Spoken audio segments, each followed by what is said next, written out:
Hi, I'm Caroline Mitchell, Canine Behaviourist at Good Doggy. So in this video, I want to talk a little bit about what to do when things go wrong. I'm always giving out advice, and the assumption is when I tell you different ways of doing things that you'll be trying to put this advice into practice when everything is going to plan, when your dog is feeling great and the environment is predictable and everything else. But we know that things don't always go to plan. In fact, anything can happen at any time. So what do we do when this kind of stuff happens? Maybe your dog's having a bad day. Perhaps they're just a bit oversensitive, tired, they're sore. Maybe you've just had a lot of visitors at the front door, or you've been out all morning and they've been on their own. Whatever the reason they're having a bad day, they're going to be more reactive to stuff that's happening in their environment. They might be more distracted. So this makes things harder for you. But if it's not a bad day, maybe something terrible has happened while you've been out for a walk. Maybe the worst has happened and another dog has pounced on your dog and caused a problem. Maybe their firework has gone off randomly, or a loud noise, sudden change in the environment perhaps. You've been walking down the street and all of a sudden a builder starts hammering into the road with a big drill. People do random things. Perhaps somebody just rushed past you in the park. So there's all kinds of things can go wrong, even if it's not just a general bad day. All of this stuff is out of your control. So what do we do when disaster strikes? So in the moment, the best thing you can try to do is to keep calm and stop whatever it is you're doing. We'll assume something has happened, it's gone pretty bad, a noise has gone off or whatever, and your dog is now having a panic. Or maybe they have been pounced on by another dog, and that dog is trying to, maybe it looks like they were trying to attack your dog or worse. The calmer you can be, the better the outcome will be. And I know how easy that is for me to sit here and say that in the heat of the moment. Then you are more likely to go into your reactive brain, which will just put you on instinct alone. So you'll be on auto function. Your body will just be doing whatever it thinks is the best thing at the time. But if you can try and stay calm, this is the best option. So what's happening? The first thing to do is to keep everybody safe. So when the worst has happened, safety is the priority. So you need to do whatever you can to keep your dog and people around you and other dogs and whatever as safe as possible. So this might mean creating some space from the situation. So maybe if your dog is in the middle of a situation, you need to get them out of there. So once you've managed to clear them away of what's happening, you're going to make some space from what's going on. And you don't have to go mad, but you need to make enough space that your dog can start to calm down. As I said, you're probably going to be in your reactive brain. Your dog will be too. Whenever an emergency situation occurs, we stop using our thinking brain and we start using our reactive brain. And there's a good reason for this, because our thinking brain spends far too much time analysing and deciding and weighing up options before it decides what's the best thing to do. If an emergency is happening, that's useless, because by the time you've come up with a plan, the emergency is halfway over. So your reactive brain takes over. This is your survival brain. This is the instinctive part of you. This is driven by adrenaline. It's driven by hormonal changes and things like that, and it's going to basically force you into fight or flight mode. So you're in that mode because the emergency is happening, and your dog is also in that mode as well. So both of you need to move far enough away from the situation that you're able to let things calm down and let your thinking brain switch back on again. If you're too close to an emergency, that won't happen. Your brain will continue to be fight or flight mode. We need to get far enough away that that can subside. Of course, the emergency might be over before it's even started. Maybe a firework has gone off. That's not a continual thing that's happening there. So you don't need to do much there because the firework has already stopped and that process has already began to switch. So all you need to do there is just to stop and don't move. Moving is part of that kind of process. And when you're moving around and adrenaline is going all over the place, then that makes it much harder to calm down too. So if you're staying where you are because the situation has already passed, great. If you've made space, make enough space that you can move to a place of safety and then stop. Stay there for as long as you can until you can feel that process has switched and you've gone back from fight or flight mode into what the opposite of that is, which is rest and digest mode. So once you're in the rest and digest mode, your body is now in a repair situation. It's trying to fix any damage that might have happened. If your dog was in a fight, the body will be in body repair mode now. So it's looking to fix all of that stuff. It's looking to calm down. It's looking to relax. It's probably looking for sleep. Rest and digest is about rest, and digest is about food. So that's what happens in that mode. Once you've made enough space, then that will just kick in by itself.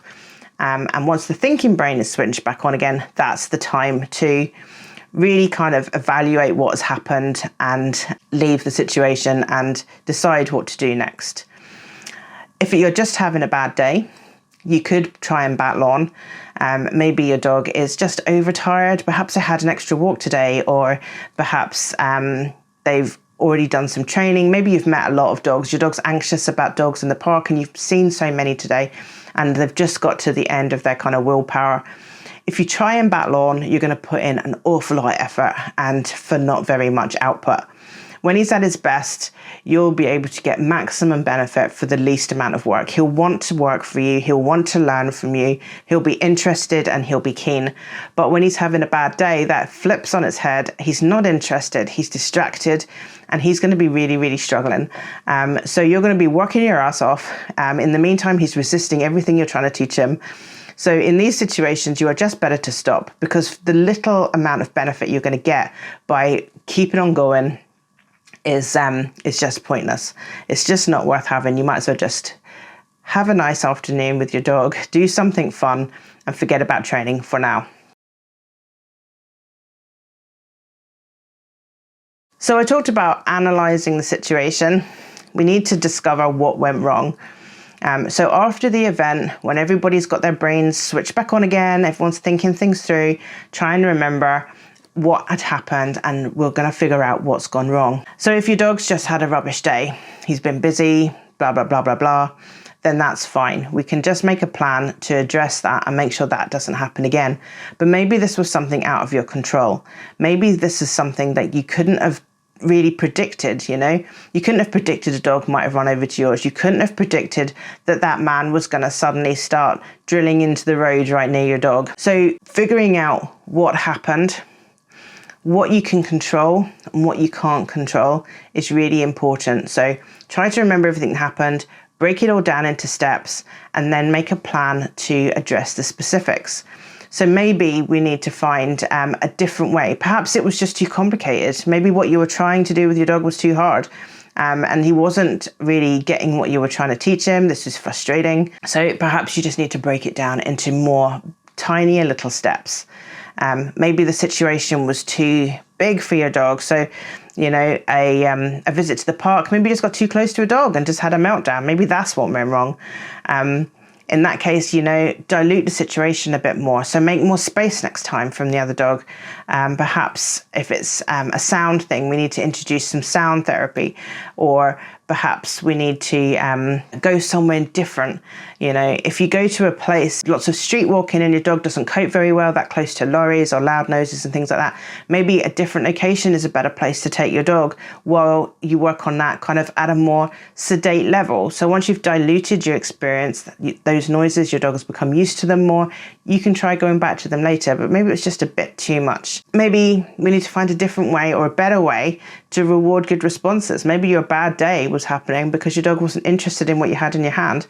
It's not uncommon for people to feel like they have to give their dog specially made dog biscuits as a reward. But if your dog really loves cheese, then why would we not just use cheese as a way to kind of motivate your dog and make things easier for them and easier for you?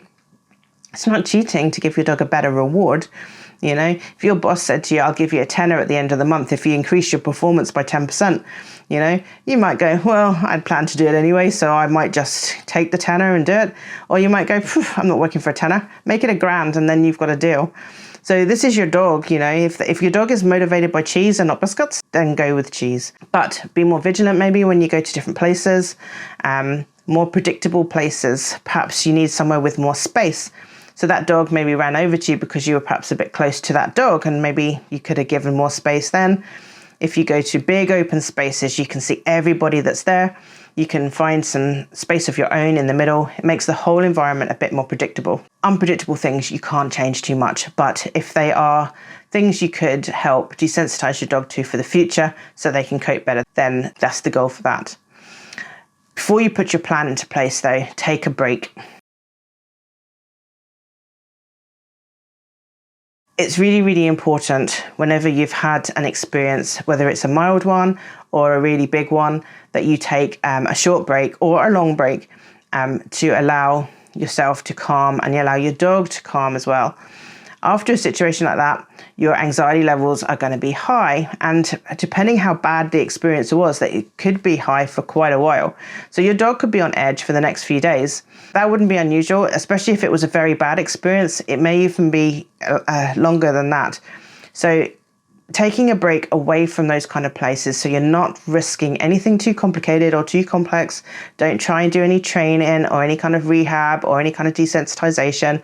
What you want for the next few days, if this is your dog that's had this bad experience, is really quiet walks out in the middle of the nowhere, just you and them. Introduce lots of play. Raggy toys are a really good way of playing that allow a dog to kind of quickly release built up energy and frustration and anxiety. So those kinds of things are really good. Sniffy games are good. Big sniffs are the antidote to anxiety. So when your dog is feeling anxiety, then get them searching for things with their nose. Not just little sniffs of the air. We want those big, big searching sniffs where they've got their nose right on the ground and they're sucking in as much of that scent as they possibly can. That activates a different part of their nose than the sort of in the air sniffs. It's not the same as just finding scattery treats. When the dog is actively looking for something, those are the sniffs you want. Those will help combat anxiety. They help to turn down adrenaline, and they are so beneficial. So if you're taking a good few days off, enjoy those. Take some time to reflect. Enjoy those quiet moments with your dog. If it's not too bad, maybe your dog just had a rubbish day and they're a bit tired, a really, really good nap so they can go through all the sleep stages, 4 stages of sleep. They need a very restful nap. They'll go through their REM sleep, their light sleep, deep sleep, and that will help them empty out all of that clutter in their brain. It will make their brain much more open to new learning and new experiences. It repairs the body. It makes them feel more relaxed. So there's loads of really good reasons to have a good nap. So if it's not too bad, a little nap. Anything worse than that, a day or 2 might be enough. But still introduce these games. Lots of high energy, chasey games, sniffy games are brilliant. And if those don't work for your dog, then your dog will be able to tell you by telling you what his favorite game is. Really, we like the things, the games, the toys, the activities that benefit us the most. So if you're not even sure, look up free play on YouTube and you'll see lots of variations of free play setups. But essentially what free play is it's a collection of all the possibilities and activities that your dog might engage in. So there'll be toys that they can tear and shred, and there'll be things they can lick and things they can sniff, things that they can paw at, bark at, get on, go under. So imagine all the different kinds of things your dog might like to do and give them an option of all of them and see where they gravitate and see what they want, because that will tell you what their need is right now. If they need to shred things, then maybe they've got a lot of frustration built up, and that's a really good way of letting that out by tearing up a toy or shredding up paper, that kind of stuff. Squeaky toys, that's a good release of frustration. If they really like searching for things, it's releasing anxiety. If they really like pouncing on things, then that's a free play that can also help to release different kinds of energy and excitement. So give that a go if you're not sure, and sniffing and running and playing at those types of raggy toy games, I'm not doing it for your dog. That's how you'll find out what your dog's ideal release is. So now you know what to do next time you have a bad day. Stop, make space if possible. Definitely err on the side of safety. That is the most important thing. Then reevaluate what went wrong, what could we do different next time, take a break, and now you're ready to go ahead and start a new training session and a new day with your new plan. Hopefully that's helped. Take care for now. Bye bye.